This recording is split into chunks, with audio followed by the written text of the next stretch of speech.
similar to Amanda Ripley, part of what she's talking about is how we got here and some ways in which we are primed to otherize people, to silo ourselves, and how to avoid those traps, right? So there are voices out there that are trying to help us find a pathway through so that we don't destroy ourselves, because that's what's happening.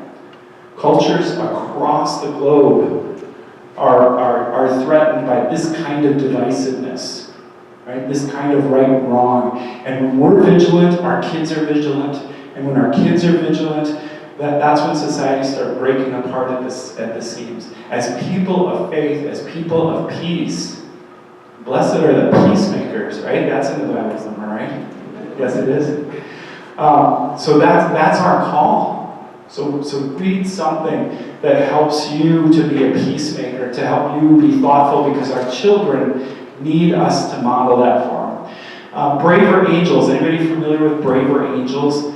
Braver Angels is an initiative started by Bill Doherty, local leader here, and a colleague. I don't know if he's from New York, but it's really about bringing red and blue together for useful, healthy, effective dialogue, right? To minimize the polarization. And so it's a resource that hosts trainings and workshops and has lots of online resources to help people focus on being people who think differently but can function, right? We talked about at the beginning, when leadership breaks down, when people stop listening to each other, right? Our children are left to figure out, how do I survive?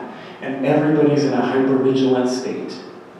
As people of peace, it is our task to find ways to create space to come together, to heal the body. That's our call. So Dana and I are committed to doing this within families, committed to advocating for things in our communities to assist families and communities in being people of peace and places where children are healthy and safe.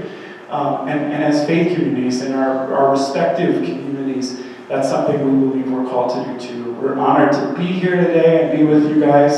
And I think we're coming back in November. And we're going to talk about how technology, how to lead young people in relationship with technology and technology use so they can be healthy, safe, responsible digital citizens in the 21st century. For many of us, there's not much template for parenting in a digital age. I know that's true in my case. We did have a remote control for our television. He's 2 years younger than me, and when he got up to the television, especially if we wanted to watch UHF, he had to do two things. He had to hold the dial on the station, and then he had to grab the tinfoil too. So that was my remote control. He's still 2 years younger, but he's about 6 inches taller. That's not fair.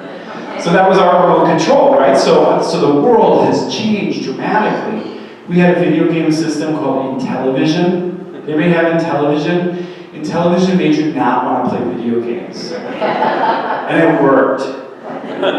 So the world has dramatically changed. So we'll be kind of talking about some of that when we meet up next.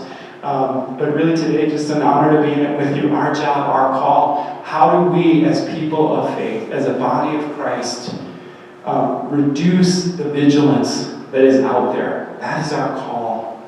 And it's not easy because we are susceptible. That's what the previous authors here on this previous slide, that's what they're talking about.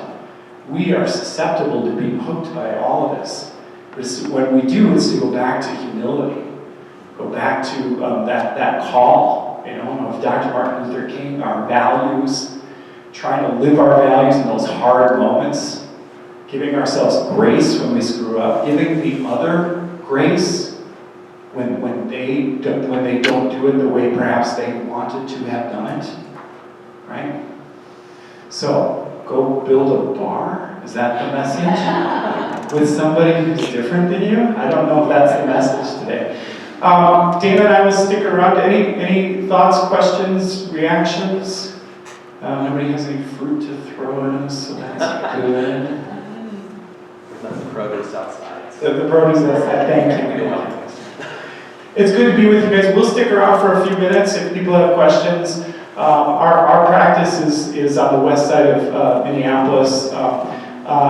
We do some online work, particularly with parents, not a lot with children. If we're meeting virtually, that's not been all that effective for us. But if parents wanted to work with us and we felt like it could be a good fit, be happy to support parents. Dana has a co-therapist named Bo who has 4 legs. He doesn't do a lot of virtual therapy. He doesn't do a lot of virtual He really likes therapy. one-on-one. He does, that's the right one. But we certainly, if we can support parents in this journey, that's something that we're passionate about too. So good to be with you guys. Have a wonderful day. Go Vikings.